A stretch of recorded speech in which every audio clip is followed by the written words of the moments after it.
Sejam muito bem-vindos, muito bem-vindas a mais um episódio do nosso podcast Famílias em Nós ou Família Sem Nós. A gente sempre tem como objetivo trazer informação, realidade, experiência, para apoiar as famílias nessa jornada de desatar alguns nós, de facilitar as relações, de trazer um pouquinho mais de leveza e consciência para as nossas relações diárias. Hoje a gente está com um convidado muito especial, o Dr. Mauro. Já ele vai se apresentar, mas a gente tem um objetivo muito, muito claro hoje, que é falar sobre esse filho, essa filha adolescente. Seja muito bem-vindo, Dr. Mauro. Olá a todos, Liana, Betina, obrigado pelo convite, é uma honra poder participar com vocês. Bom, eu sou pediatra e nutrólogo e pediatra, então eu consigo ter os três chapéus na mesma situação.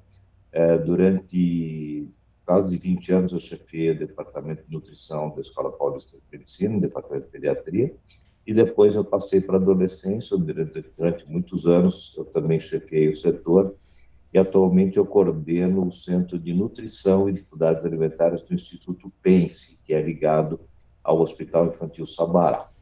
Eu espero poder ajudar o pessoal de alguma forma, mas eu estou muito mais aqui para bater papo. Ah, nós também, sempre. Maurinho, é uma honra te ter aqui, né? Eu conheci o Mauro através dos livros, enquanto aluna de medicina, entrei na residência, conheci ele como professor e hoje eu posso chamá-lo de amigo, não só de colega. Então, eu tenho certeza que vai ser um bate-papo delicioso e que tem muito, muito a colaborar na criação de filhos, que é tão difícil, com tanta informação, com tanto bombardeio que a gente tem hoje, né, Maurinho? É verdade que eu tive a honra também de poder ter um pouco de contato com o filho dessa moça aí, e Pouco. ele só tem um grande problema, que é ele ser um corintiano fanático. Viés de um santista, tudo bem. E, opa, Desculpa. e Dr. Mauro, vou te chamar de Mauro, tá? Pode Por ser? favor. Eu tenho 3 filhos, 2 adultos já, mas eu tenho um adolescente agora, né, com quase 17 anos e meio.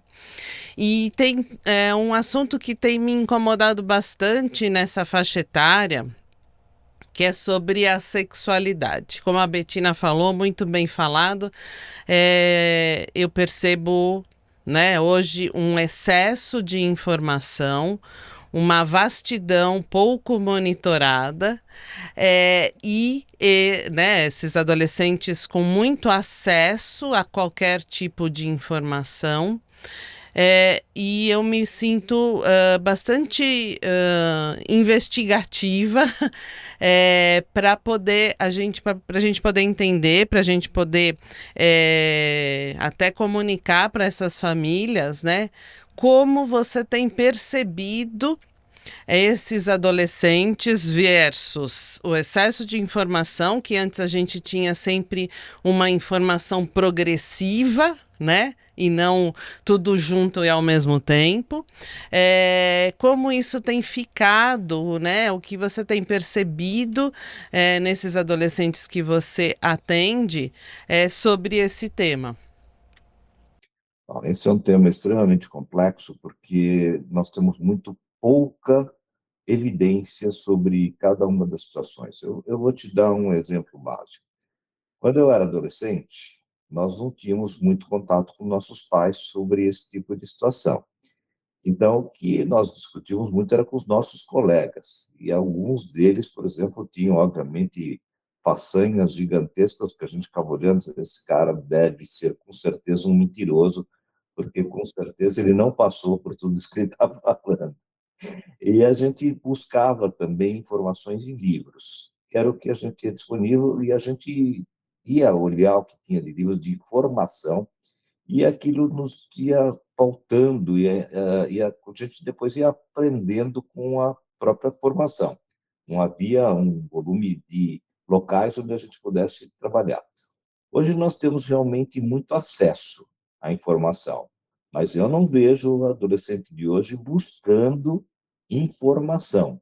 Ele vai buscar outro tipo de mensagem, mas não informação gradativa, evolutiva e formativa sobre a sexualidade.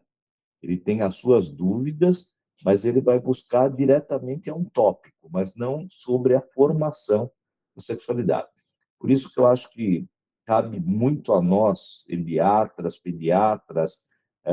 profissionais da saúde, de forma geral, que têm contato com o adolescente, e consigam, de alguma forma, estabelecer caminhos e talvez tirar um pouco de dúvidas para que a gente possa ir formando esse adolescente. Agora, esse volume de informações disponível, ele não chega da forma que a gente gostaria que chegasse. Ele seria, na verdade, a gente tem muitas coisas, não há filtro, e a gente tem uma dificuldade muito grande de estabelecer o que é legal, o que não é, o que é adequado e o que não é. E o adolescente vai pautar isso, ele vai testar tudo que é caminho possível. Ele vai buscar todas as redes e até que ele ache aquilo que o satisfaça. E é verdade, né, Maurinho? Porque a gente sabe como definição que o adolescente ele tem que pertencer. Então, no grupo, aquele pertencimento, aquelas falas parecidas, aquilo que um faz, o outro também tem que fazer. Então, faz parte do que a gente até chamava, não sei se atualmente também chamamos de síndrome de adolescência normal, e que eram comportamentos esperados. Mas até a gente passeando um pouquinho intergeracional, né? Eu mesma tinha um tabu muito grande em casa de falar sobre a sexualidade, sobre sexo, né? Ainda tinha muito aquela visão de que não pode, você é menina, não é assim. E a gente acabava conversando muito até com professores. No quarto ano do ginásio, que seria hoje, né, o quinto ano do fundamental, eu nunca vou me esquecer, a gente tinha uma aula de ciências de sexualidade. Eu não sei o que é ginásio, mas tudo bem. Você já veio, né, do fundo, tá certo. E aí, Naurinho, eu não me esqueço, uma professora chamava Cleide. Eu lembro, olha, como eu lembro até hoje. No primeiro dia da aula da sexualidade, ela pediu para que todo mundo escrevesse num papel uma palavra que não soubesse o significado. E aí era anônimo, você colocava numa caixinha e ela ia respondendo. A minha pergunta foi: o que é tesão? Que hoje virou até gíria, incorporou, né, incorporou no nosso vocabulário. E eu ali, no auge dos meus 10 anos, eu não tinha a menor ideia, né? Sim. Se eu falo para uma criança hoje de 10 anos que eu não sei o que é tesão, fala, meu, essa menina veio da onde, né? Então, como a gente vai tendo a informação saindo do meio da referência, de novo, que é algo que eu tenho falado muito, para o meio da influência, e dentro dessa influência a gente tem muitos conteúdos que não são adequados para aquela capacidade de entendimento, para aquela maturidade emocional. Então, hoje eu acho que a gente vê muito mais, né, esses adolescentes sendo talvez uma primeira geração mesmo de pessoas que primeiro têm a sexualidade e depois entendem o que é se relacionar com o outro. E isso pode ter um ruído depois de emoções e de comportamentos muito importante, ser um impacto muito, muito sério, né, na vida dessas pessoas. Porque você tem... Você colocou uma coisa interessante que é o pertencimento, né? Como a gente sabe, o adolescente é gregário. Ele precisa ter um grupo onde ele possa se sentir seguro e acolhido. Ele sai da influência dos familiares, que é bastante forte. Eu não estou dizendo aqui pai e mãe, eu estou falando do universo expandido, principalmente primos. Eu acho que é bastante importante. Eles são até anteriores aos amigos, né? E depois começa a ter a informação dos grupos. E os grupos, a gente tem que ter a sorte de ter um grupo legal. Quer dizer, eu vou buscar o grupo que me acolha, mas eu quero que esse grupo seja também protetor e não seja agressivo e não me leve a comportamentos inadequados. Porque eu vou seguir, obviamente, o comportamento do que o grupo fizer. Então, se o grupo mandar todo mundo pular de uma vala, vai todo mundo pular e eu não vou questionar porque o grupo tem razão sempre. E normalmente o grupo tem uma chefia, essa chefia ela nem sempre ela é a mais adequada, mas ela é a predominante e ela determina os rumos desse grupo. Esse grupo tem algumas características muito interessantes. O adolescente sempre acha que ele é diferente de todo mundo. E ele é diferente de todo mundo, sendo igual a todo mundo. Então, se ele é gótico, ele é igual a todos os góticos. Se ele é nerd, ele vai ser o padrão do nerd. Se ele é o cara que é super moderninho, ele vai ser o cara descolado e igual a todos eles. Vai se vestir igual, vai se fazer os mesmos comportamentos, os mesmos trejeitos, mesmas gírias, mesmas situações, e ele acha que ele é diferente de todo mundo. E uma outra coisa importante é que o adolescente ele acha que ele é diferente de todas as gerações anteriores. Então, ele acha que as gerações anteriores não passaram pelo que ele passou, que ele é inédito, que ele tem totalmente uma coisa que é totalmente diferente, que é super identificada com o momento presente dele, e ele não tem a mínima capacidade de entender que os pais dele passaram muito, muito, muito parecidas coisas que ele está passando, tiveram as mesmas situações, tiveram os mesmos problemas. E só para terminar essa parte, acho que é legal, você falou de um termo que é a síndrome da adolescência normal, que é um termo que veio da psiquiatria argentina, que é muito forte dentro da área de comportamentos, onde se determinava que a adolescência tem comportamentos reativos à família e à sociedade, que normalmente podem ter graus de diferença, pode ir do maior ao menor grau de resposta a uma situação. Então, normalmente, ele é mais agressivo, ele é mais mal-humorado, ele tem uma resposta sempre muito exagerada a alguma coisa. Então, a mãe vai pôr limite, ele tem uma. Eu vou me matar se você não me deixar sair, e eu vou fazer não sei o quê, eu vou fugir de casa, eu vou fazer mil coisas assim. Todos os meus amigos fazem, você não deixa, e faz. Ele acha que ele está fazendo uma coisa que é natural, normal, mas é usualmente hiperreativa. Isso é absolutamente esperado. O que é complicado é quando esse comportamento passa a ser absolutamente exagerado de uma forma danosa. E aí sim, ele tem um comportamento familiar difícil, um comportamento na sociedade complicado, ele pode ser agressivo, ele pode ser o cara que vai fazer o bullying, ele pode ser o cara que vai ter comportamentos sexuais inadequados, que não é normalmente o que ele acha que tem que fazer. Ele acha que aquilo é um comportamento que é o esperado para ele, porque ele é o diferente.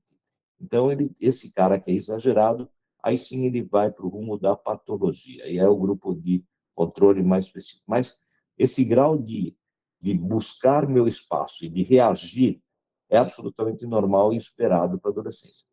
Na sexualidade, a gente tem que lembrar uma outra coisa.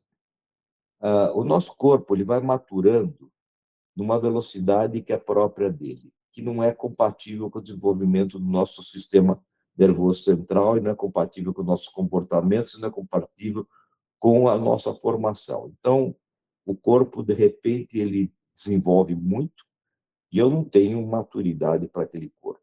Isso é muito frequente, principalmente nas meninas, que elas se desenvolvem mais rápido, então elas têm um corpo muito rapidamente marcado e que chama atenção, que normalmente se diferencia daquela menininha que era, vou dizer, café com leite, né? Nem se usa mais esse termo, que na verdade a gente coloca que não fede nem cheira, né? Que também foi incorreto, quer dizer, que ela vinha tendo uma menina que não chamava atenção dentro da turma dela. E, de repente, ela tem um corpo que chama atenção inicialmente da turma e ela depois ela chama a atenção da sociedade. E ela não tem cabeça para isso ainda. O menino, então, tem uma cabeça absolutamente infantilizada por um período muito grande. E ele começa a ter uma reação de sexualidade de meio pavor, né? Porque é uma coisa extremamente excitante para ele encontrar esses primeiros vislumbres, né? E, ao mesmo tempo, é apavorante, porque ele não está preparado para aquilo, ele não sabe o que fazer com aquilo que ele está pensando. E ele, então, precisa de uma orientação muito importante nesse período, porque ele tem que canalizar para um comportamento societário adequado ou não. Ele vai ter uma reação que não é aceita naquele momento por alguma coisa. E ele faz até comportamentos que são muito comuns, né? Por exemplo, o assédio masculino, ele é geracional, né? Quer dizer, ele vem de gerações anteriores. E ele então acha que, por exemplo, que ele tem o poder de fazer coisas que ele não pode. E ele acaba tendo assédios, por exemplo, o toque, a forma de se comportar, a forma de falar, determinadas formas agressivas de comportamento de palavrões, etc., que não são compatíveis com uma realidade mais moderna, né? Com a realidade mais atual. Mas ele não tem esse limite ainda, porque ele não tem essa maturidade. Mas ele está sentindo essa transformação obrigatória de uma sexualidade que não tem orientação. Então, ele canaliza bem ou mal de acordo com o modelo que ele tem, normalmente familiar, o modelo da sociedade e do grupo dele. Tentar dar uma traduzida geral para a gente ter um panorama aqui do que a gente vive hoje com essa molecada. Então, a gente tem adolescentes, como sempre tivemos, que buscam pertencimento, que acham que são diferentes ou disruptivos, sendo iguais. Eu vou até parafrasear o meu marido, que ele fala assim: eu já tive a sua idade, né? Minha mãe disse: você acha que você nasceu desse tamanho? E eu falo igualzinho pro Theo. Mas a gente tem então um cenário: adolescentes iguais às que a gente também já foi, que buscam pertencimento e que buscam ser diferentes, ainda assim, dentro de um cardume igual. Mas hoje a gente vive um mundo ultra conectado, com informações ou desserviços informativos, vamos colocar assim, né? Existe que a gente tem muita informação e que a gente não sabe qual é a real, A origem, né? Exato. E a gente tem um desserviço também, né? A gente tem informações verdadeiras, mas naquele bolo todo a gente tem um monte de informação inadequada.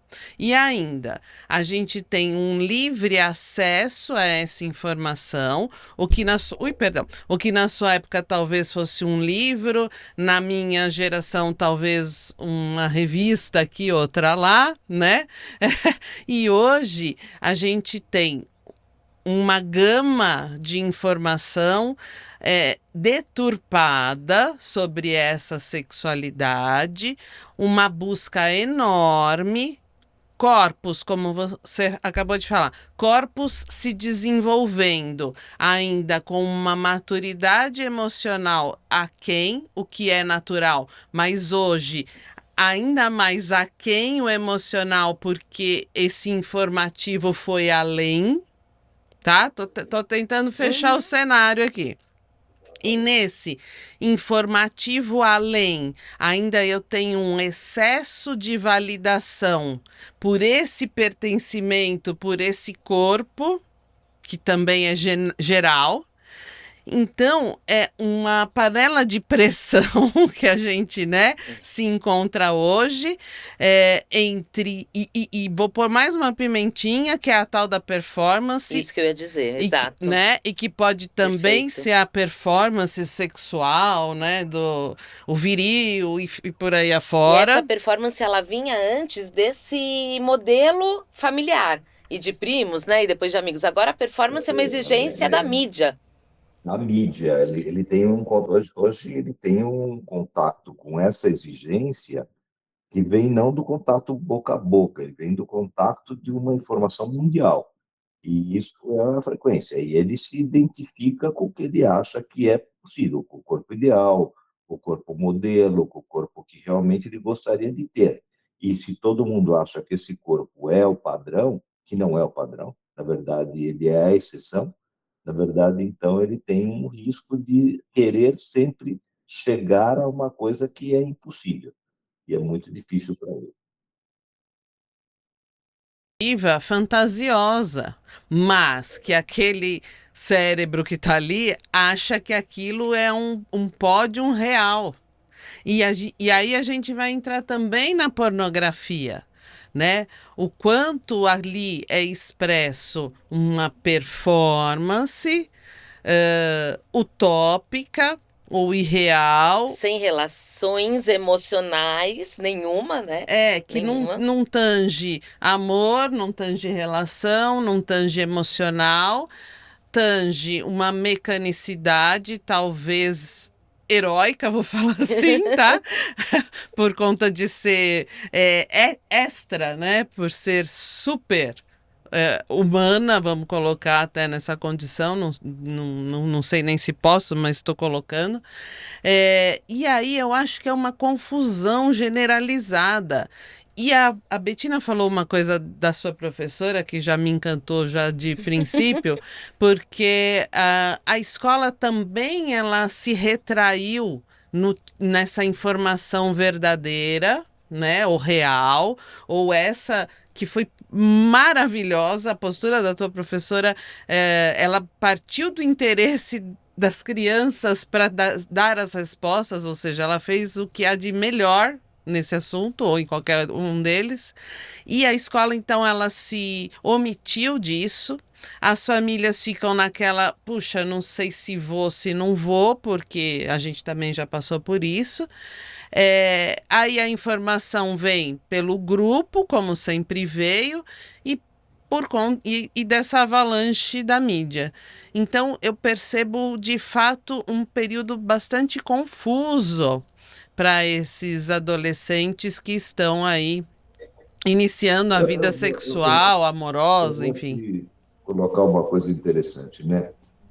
Nós temos uma mídia que está presente. Não adianta a gente tapar o sol com a peneira, a mídia está para o resto da vida. Então, ele ter o contato com diferentes meios de comunicação é uma grande diferença do nosso tempo. Por exemplo, eu tinha um único meio naquela entrada, que, por exemplo, eu tinha um meio literário, por exemplo, livros ou revistas que poderiam ser boas ou ruins. Por exemplo, a gente tem pornografia sempre existiu. Quer dizer, e a pornografia existia sob a forma de desenho, sob a forma de pinturas, sobre qualquer coisa. E a gente pode discutir o que é pornografia, né? Se é vida real ou se é uma deturpação de uma situação real. E a busca de coisas que tinham na literatura, por exemplo, as revistas, né? Nós tínhamos revistas eróticas e revistas femininas, que eu diria, com fotos de mulheres, né? E, na verdade, por exemplo, tinham textos excepcionais, né? Por exemplo, algumas das revistas tinham textos maravilhosos, e eu deixava, por exemplo, na minha casa, eu deixava exposto, meu filho sempre teve acesso, e ele nunca nem dava, às vezes vinham os meninos amigos dele na minha casa, o pessoal olhava, nossa, e você tem aqui, todo mundo corria que nem os loucos para, O vocês são parque de idiotas, né? diversão do tio Maurinho. Como vocês são idiotas, né? Isso aqui tudo. Lê o que tem de legal ali. Olha o que o cara escreveu ali. Essas fotos são fotos. E daí? O que tem a foto? Não tem nada demais. É foto de mulher. Né? Então, não tem nada de diferente do que tem na realidade. Né? Mas tem uma. Hoje nós temos uma quantidade de meios que têm coisas disfarçadas. Né?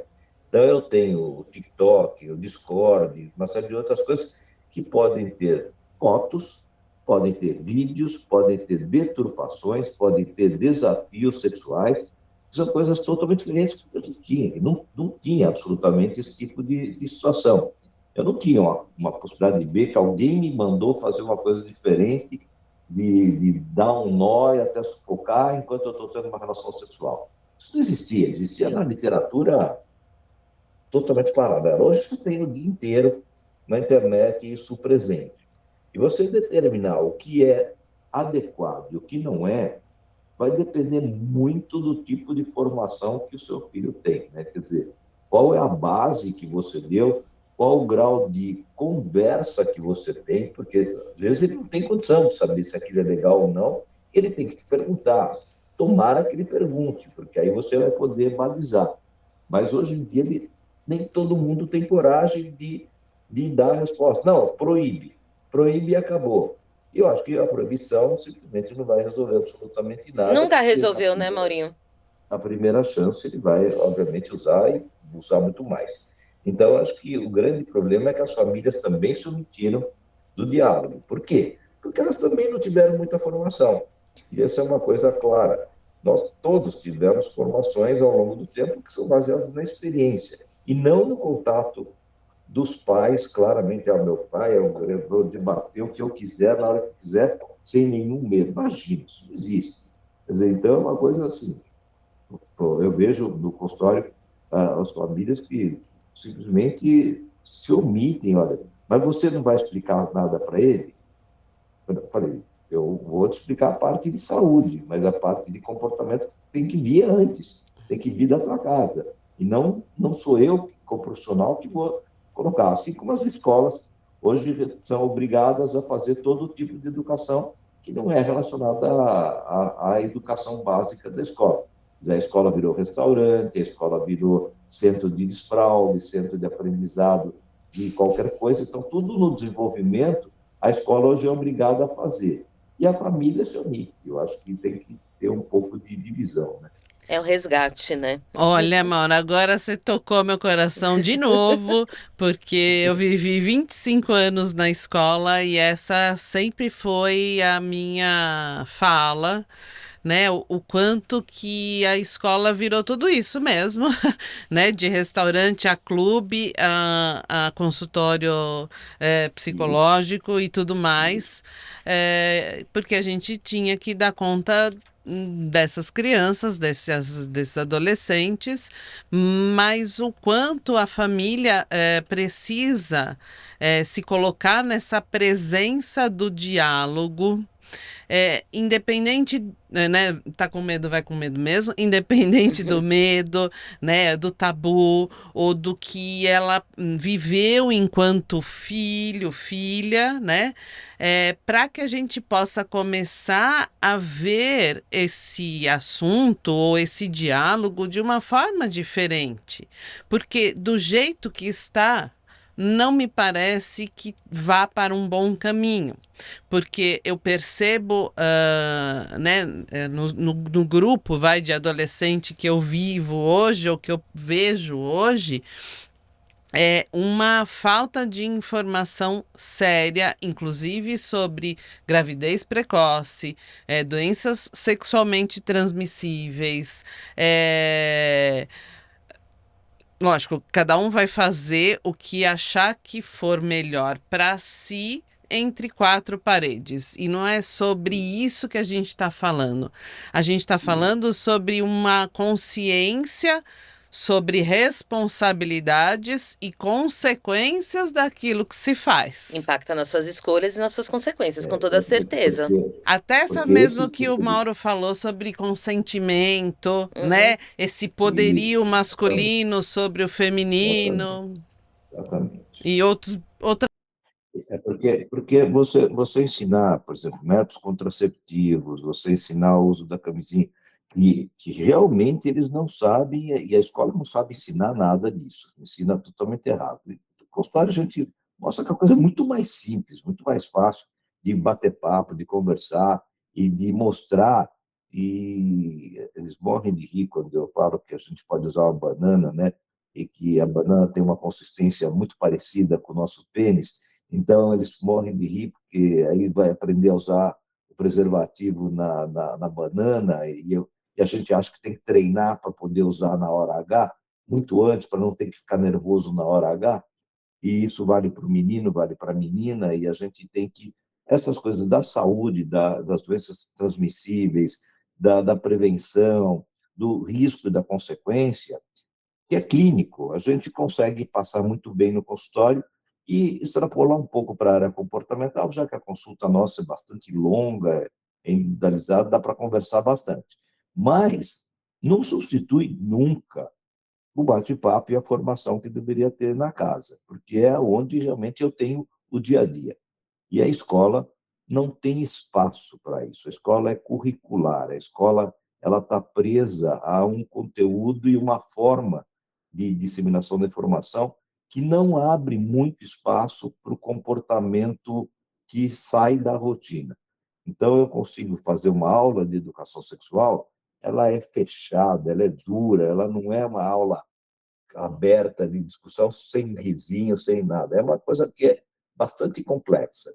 Quando eu teria espaço, talvez, melhores para grupos, para conversa de grupos, para conversa com algum profissional, que é mais fácil do que o conteúdo curricular da aula de ciências, da aula de cultura, da aula de não sei o quê. Então, isso é mais difícil. Né? Maurinho, e que é o nosso papel, né? O Mauro, ele transita por todos os cenários da infância e da adolescência. Eu não canso de repetir isso, Maurinho, porque é um curto tempo de vida perante todo o resto da nossa vida e que é tão importante, né, de formação, de valores, de conceitos e de pertencimento, sim, dentro de uma sociedade, dentro de uma família. E a gente vai construindo isso muito antes da adolescência chegar. E a gente ouve, né? Então, isso a gente trabalha muito na pediatria, né, Maurinho, que é o nosso grande diferencial e que eu brinco muito com os nossos alunos. A gente não quer trabalhar com a doença e com a consequência, a gente quer trabalhar com a prevenção. E isso faz parte dentro da família, do dia a dia, das conversas. E o que vocês dois colocaram brilhantemente também aqui é a questão de que a gente não vai entregar uma informação sem ter a maturidade para o entendimento. E esse tempo de você também estar junto do teu filho e ouvir as dúvidas e as perguntas que ele tem e responder aquilo que ele quer saber e não extrapolar também, né? Não acelerar o tempo, como a gente vê muita gente querendo acelerar esse tempo, também faz muito diferença, né? Então eu fico pensando que realmente não tem como separar também esses cenários que essa criança vive, né? Porque um vai complementar o outro, que vai complementar o outro, sendo a família a grande base de tudo, né? Uma construção. Eu vou fazer É. uma finalização dessa coisa, por exemplo, dizendo assim, que na pediatria a gente valoriza aquele conceito que chegou já nas famílias, que é tudo que tem de prevenção se passa principalmente nos primeiros 1000 dias da vida da criança, né? Porque todo o crescimento, o desenvolvimento mais adequado, toda a formação cerebral, o desenvolvimento de todos os fatores de risco. Aí a gente extrapolou isso para 2.200 dias, que é colocar que tem que haver toda a preparação pré-natal, e do preparo pré-natal vai até, normalmente, o 5º ano de vida, quando normalmente todas as funções cerebrais, visão, cognição, etc., começam a se formar nesse período. E a gente não aceita muito esses limites, por isso que eu falo dos 1.000, 2.000, 3.000, 4.000. Hoje a gente tem um conceito que é da Academia Americana de Pediatria, que eu acho que é muito legal, que é dos 1000 dias às 1000 semanas, que é chegar até o final da adolescência, exatamente as 1000 semanas ao final Maravilhoso. dos 19 anos de idade. E eu continuo, obviamente, porque eu acho que o jovem adulto, que é uma área que eu gosto muito, que é dos 19 aos 25 anos, também é importante. E aí eu como pediatra geral, eu acabo atendendo família, eu acabo atendendo todo o pessoal da área familiar, então você acaba vendo o desenvolvimento quase que até a geriatria. Né? É incrível, maravilhoso, porque é essa a verdade, né? Você ter esse acompanhamento longitudinal e vendo esse indivíduo de fato se preparar para a vida adulta, das escolhas, da consciência, das consequências das suas escolhas, né? Então, E Mauro, Betina, já que a gente está conversando com as famílias e a gente falou, olha, família, você precisa conversar, né? Você precisa conversar. Como? Como que a gente pode apoiar essas famílias a desatar esse nó de tabu, não sei onde eu vou, não sei onde eu mexo, né? Que eu falo, que horas que eu falo, se eles já têm muita informação, mas eu não quero adiantar nada. Ai, eu não quero colocar coisa na cabeça do meu filho, isso eu ouvi a vida inteira. Como que a gente pode orientar, apoiar, sem receita pronta, né? Mas como que a gente pode apoiar as famílias que estão nos ouvindo a ter essa conversa, né? Se a gente pudesse listar alguns ingredientes, além desse papo contínuo, né? Dessa construção contínua desde a primeira infância, o que a gente pode colocar aqui? Eu fico pensando assim, né? Eu não gosto muito de rotular gerações, né? Milênio, Z, etc. Mas eu acho que pensar assim, que a geração dos anos 70 foi a geração que, na verdade, usou muito o tema amor livre e as relações múltiplas, livres, sem consequências. Ela teve um comportamento que ela foi ao extremo, né? Quer dizer, eu vou experimentar tudo que é possível. Os seus filhos já não eram iguais. Os seus filhos, principalmente pela falta de diálogo, quer dizer, havia um diálogo intergrupo, mas não havia intergeracional. Então, esses filhos dessa geração muito liberada acabaram não sendo exatamente iguais. Eles acabaram tendo um comportamento mais rígido e talvez acontece aquele comportamento, né? Eu tenho uma geração permissiva, a outra é mais autoritária, mais permissiva, a outra autoritária. Uma mais controladora, a outra mais solta. E óbvio que passou nesse interim, passou o problema da AIDS, que foi um grande limitador de todo esse comportamento que era aberto, liberal, que tudo era possível, que tudo era flores, né? E a gente acabou tendo um comportamento negro, né? Que era o período do risco, do medo, tudo é medo, então toda a sexualidade é pautada por tabus, porque ou eu vou ter doença, então eu não estou pensando na sexualidade de prazer, eu estou pensando na sexualidade de medo. Eu vou ter medo da doença, vou ter medo da morte, vou ter medo da gravidez, vou ter medo das doenças sexuais, quer dizer, tudo é prevenção para não ter doença e morte, né? Então, você não tem nenhum prazer, você tem medo. E isso acabou gerando uma relação. E depois foi liberando gradativamente, a gente começou a ter menos medo, a gente voltou a ter a experimentação, mas não no grau que a gente teve anteriormente. Hoje é muito mais tabu, muito mais difícil de conversar. Os pais têm muito medo de assumir as suas próprias dúvidas. Então, nós tivemos uma grande diferença na formação desses últimos anos, que é a flutuação da sexualidade, né? Quer dizer, como que um pai vai trabalhar bem o conceito de que o gênero é fluo, de que eu vou fazer a experimentação, eu vou beijar porque é legal, eu beijo a pessoa, eu não beijo a pessoa do outro sexo, eu vou experimentar para ver o que é bom, e eu vou ver como eu me identifico. Muito difícil para aceitar esse tipo de coisa, muito complexo. A gente é preso ainda numa formação, apesar de toda a aceitação de todos os gêneros, nós ainda somos muito careta. Nós somos bastante caretas na sociedade. E não importa o lugar, tá? Quer dizer, Europa, Estados Unidos, Brasil, Ásia, nós somos super caretas. Então, realmente, essa geração de informação de geração para geração, ela não flui bem, a gente não consegue ter uma coisa assim, olha, que horas que eu tenho que falar com meu filho, que idade, em que grau de formação que ele tem, quando que eu passo, quem é que vai fazer a informação? Ah, isso é coisa do pai, isso é coisa da mãe. Não existe isso.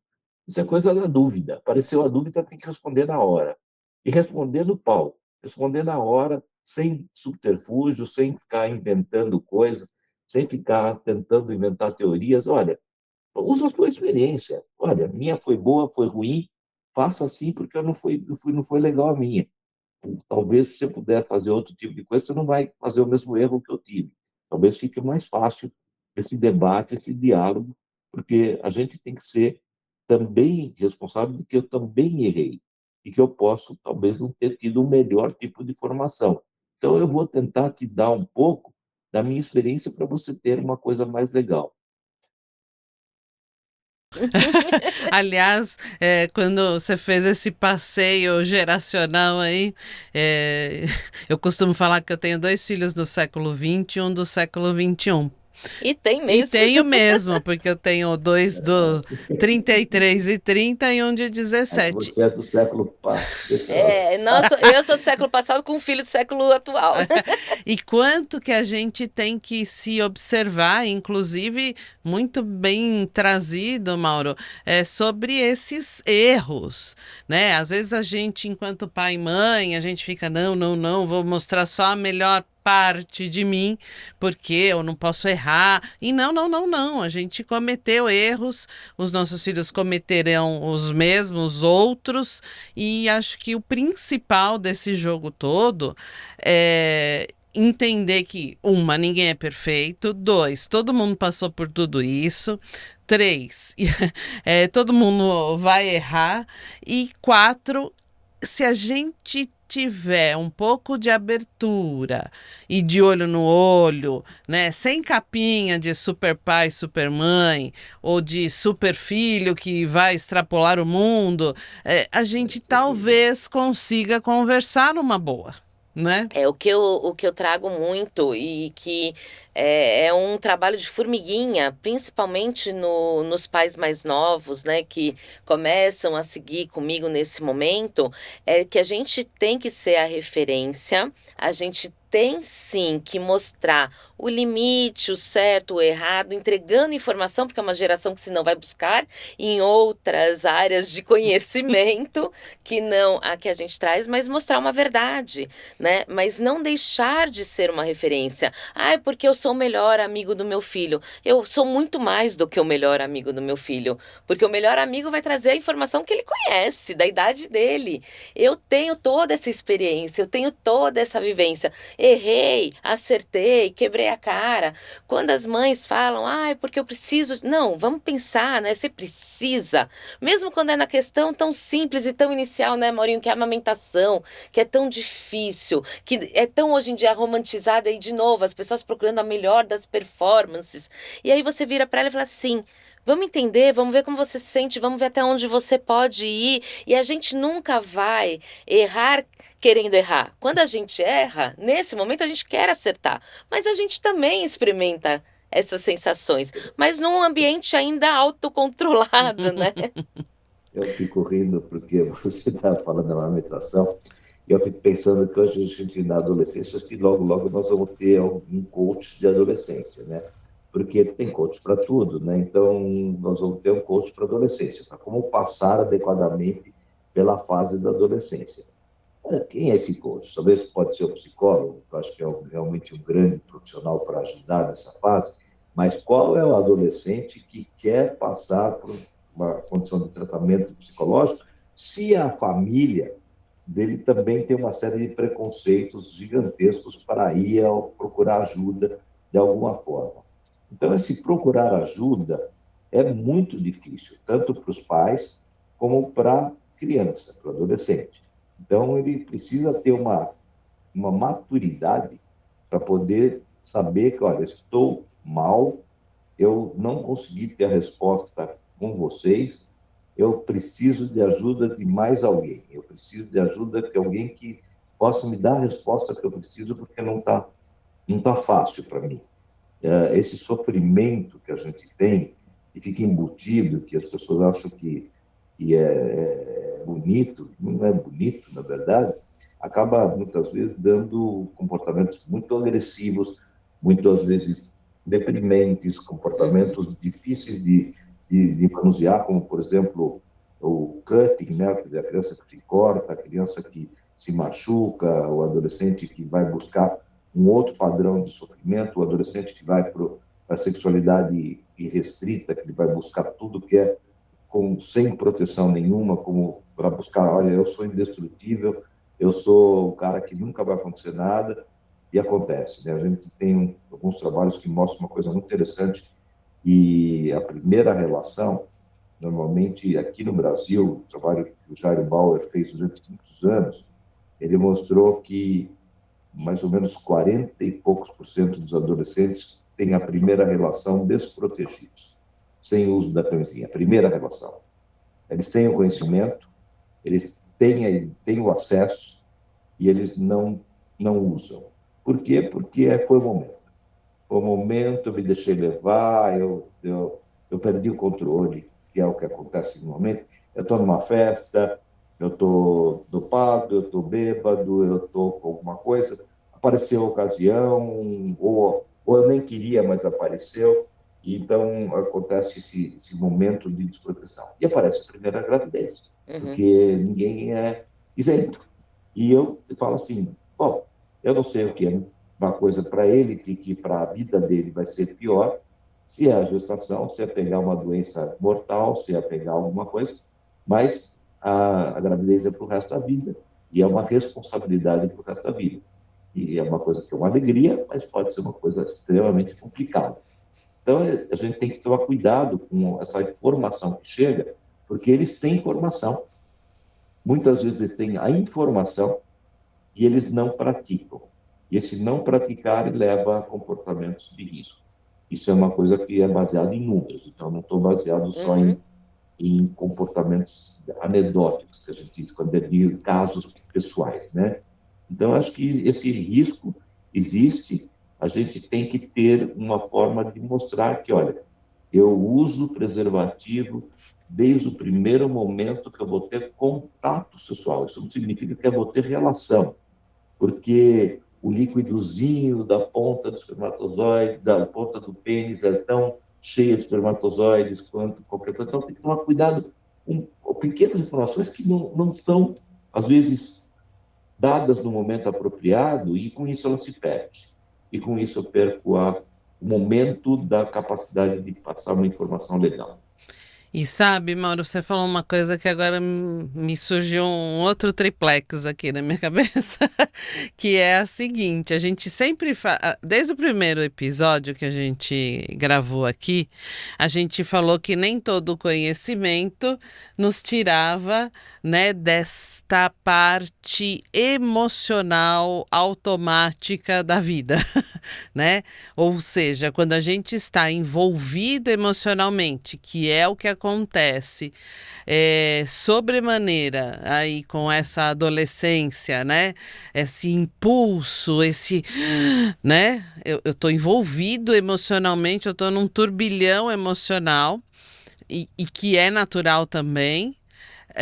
E como que toda a informação, até as boas que a gente tem em mente, elas caem por terra, porque eu não tive uma coisinha que eu sei que ela é difícil, está para todos nós, e para os adolescentes ainda é pior, porque eles não têm nem essa parte ainda muito madura, né? Esse filtro, esse freio ainda não está maduro no cérebro, mas como esse dial, essa regulação de para, respira e pensa no que você vai fazer, é complicado. E eu acho que o motivador desses papos em família, mais até do que a informação, né, de verdade e uma informação propositiva, é que esses papos possam gerar consciência para essa regulação, para essa emoção,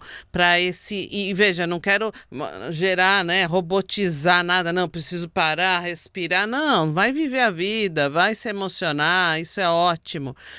Mas ter um espaçozinho de opa. Uma Peraí. consciência quase que inconsciente, Isso. né? Mas que ela acaba acontecendo porque aquilo ficou, né? Aquilo fez sentido. Perfeito. Ali dentro, E né? como que a gente fica com uma consciência inconsciente? Treinando.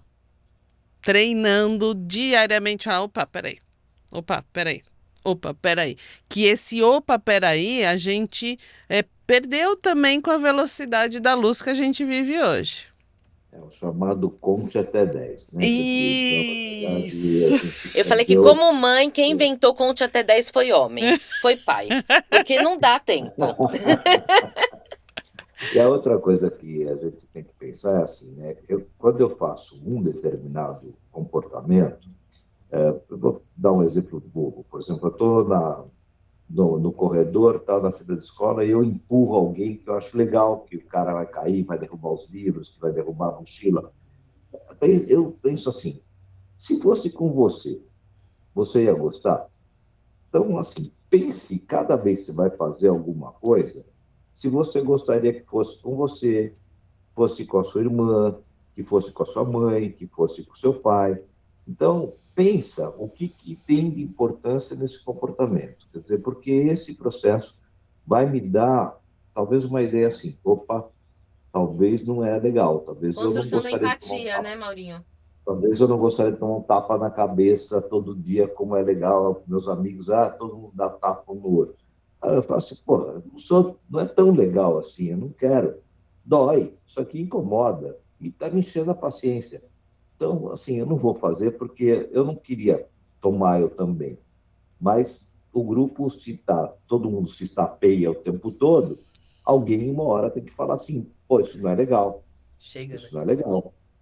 Né? Alguém tem que dizer, chega, né? Isso aqui chega, já passou da fase. E quantas vezes eu não escuto, eu não achei legal, mas eu vou falar, o que que vão pensar? Né? Então Exatamente, tem esse lado também. exatamente. E para até ilustrar o que você contou agora, Maurinho, eu tive uma situação com adolescentes. E que era sobre uma foto que não era uma foto que você olhasse e falasse, nossa, é uma foto que está expondo demais, que é muito inadequada, mas era uma foto que expunha um casal de amigos que estavam juntos numa festa. E alguém fotografou essa foto. E essa foto, claro, né, hoje com essa inabilidade das pessoas entenderem o que é individualidade, o que é privacidade, ela começou, né, a correr. E quando eu olhei essa foto, eu chamei esses adolescentes e falei assim: olha, você acha legal essa foto? Ah, mas não tem nada demais. Tem. Porque você tem irmã e você ia gostar que uma foto da sua irmã ficando com um colega rodasse por todo mundo? Você não tem irmã, mas você já imaginou se uma foto, tua mãe e teu pai estão numa festa, alguém tira uma foto deles dois dançando, se beijando e isso roda? Você vai se sentir à vontade? Se Exatamente. coloque Mas no sabe o que eu lugar. acho? Eu vejo, por exemplo, você tem as postagens de qualquer dos meios, Instagram, TikTok, etc. Ah, a pessoa está falando com você, você não conhece, mas ela está falando com você. Então, a impressão que você tem é que ela está falando diretamente com você e que você não tem o direito de conversar com ela da mesma forma. E não é verdade. Então, por exemplo, uma atriz ou um ator que está falando alguma coisa, ele não está te dando aval para você chegar e falar com ele como se fosse um amigo dele. Bom, é um risco que ele tem, na verdade, porque ele se expôs para falar alguma coisa. Ele está se expondo, mas ele, na verdade, ele não está te dando esse aval. Então, quando você está vendo uma moça bonita que está falando alguma coisa, ou que está se comportando de alguma forma, ela não está falando diretamente com você. Então, ela não está te permitindo que você tenha algum comportamento para ela só porque ela falou alguma coisa na internet. E esse limite é muito difícil, porque você está aqui na minha frente, você está falando comigo e você está olhando para mim, você está olhando para a câmera, você está falando de mim. Então, eu sinto que então não é fácil, por isso que existe a perseguição, existe normalmente a busca de informações de pessoa que você não conhece, a forma de você vai buscar informações pessoais de uma pessoa que se expôs. Então, isso é muito comum e hoje informação que você quiser da pessoa, você não tem privacidade nenhuma. Hoje, a partir do momento que você entrou na rede, você não tem privacidade.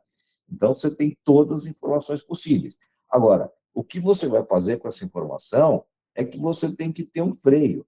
E esse freio a gente não aprendeu a ter. Nós não tivemos um aprendizado nesses poucos anos que tem a internet. A internet tem 25 anos, gente. É muito pouco. A gente não aprendeu a trabalhar com isso ainda. Então, o www é do ano 2000. Quer dizer, então, a gente está com uma informação muito nova e que a gente não tem ainda discussão ética, de controle específico, de proteção. As leis de proteção são do ano passado, estão aqui no Brasil. Então, a gente está aprendendo ainda. E talvez ela seja ainda muito difíceis, até chegar numa informação mais adequada para o adolescente, para a criança, ainda vai demorar algum tempo. Então, a gente tem que ter o controle da família. A família é o que é o controle ético. E o controle ético da família é essencial porque é a base. Mandatário. Ainda na escola, por exemplo, tinha alguma festa, né? Festa junina, vamos supor. E tinha as professoras de sala, a turma e as famílias dentro do mesmo espaço físico. É uma coisa que para mim era regra e é o que eu falava para as professoras. as famílias são mandatárias, né? Mandatárias não no sentido de mandar na De escola, autoritarismo, nada não, não, disso. não, mas que naquele momento a supervisão da família naquela criança é o que vale, e não o da professora. Porque senão até nesses momentos, né, nesses eventos, as coisas ficam confundidas, né? E como é importante a gente aqui expressar, sem medo de ser feliz, que sim, a escola tem um papel, né? Os médicos, psicólogos, psiquiatras têm um outro papel dentro, né, desse tripé aí com essa criança e com esse adolescente, mas é a família que vai trazer a linguagem, o moral, a ética, os valores que essa família e esse adolescente, essa criança vão seguir. E vão encontrar escolas e profissionais. Que são afins. A gente tem que lembrar que a cultura, especificamente, é da família, né? Quer dizer, nós temos a herança cultural da família, do grupo, certo? Então, dentro daquilo, eu tenho um determinado comportamento. Eu não posso querer que todos tenham o mesmo comportamento. Mas, por exemplo, se eu tenho um comportamento muito específico, eu tenho que buscar o meu grupo que vai aceitar aquele comportamento. Eu não vou buscar que todo mundo vá para uma situação diferente. Então, na escola eu até consigo fazer isso, mas vai chegar numa universidade, vai chegar na faculdade. E na faculdade, você vai ter um cadinho, na verdade, grande.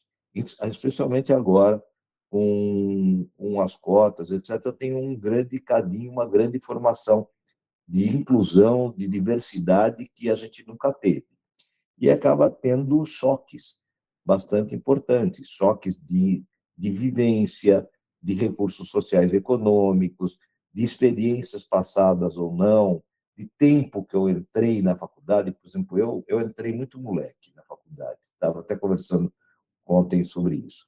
Entrei moleque, eu entrei absolutamente imaturo.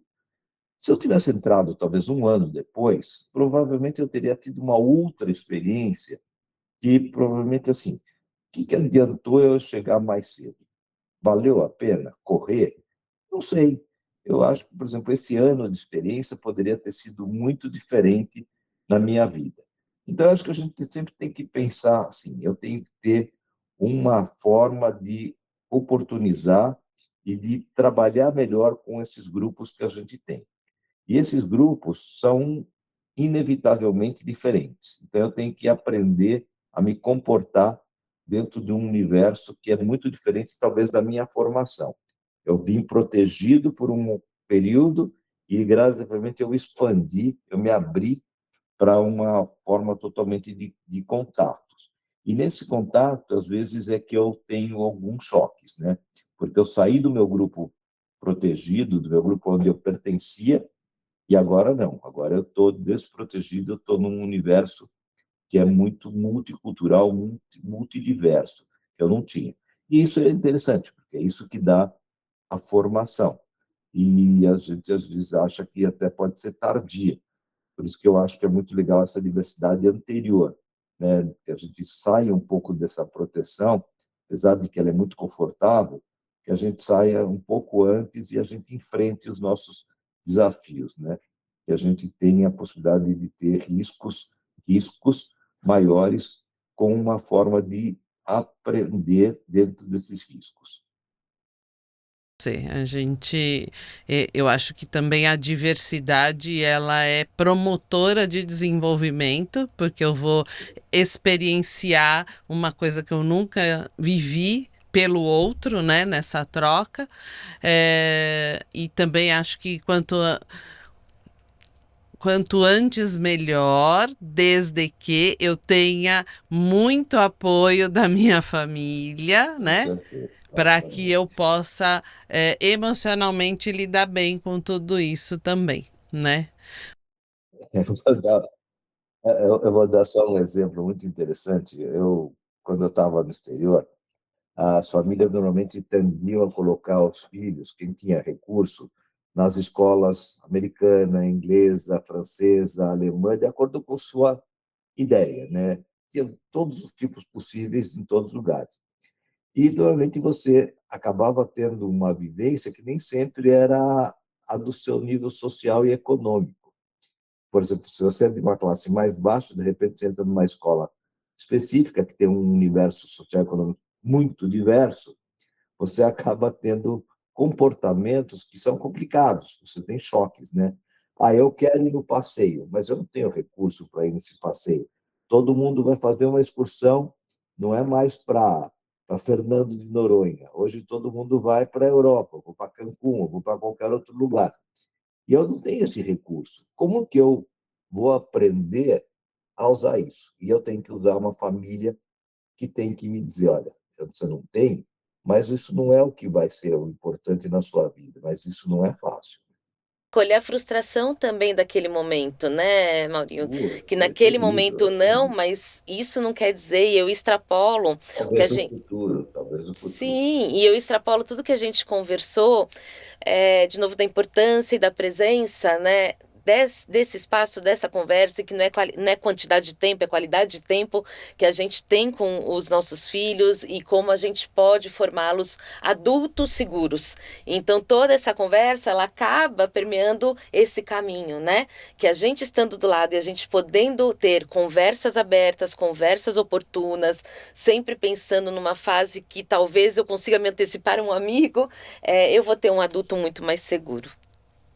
Maravilha. Sem, Você quer fazer sem alguma medo de consideração falar não. final, Mauro?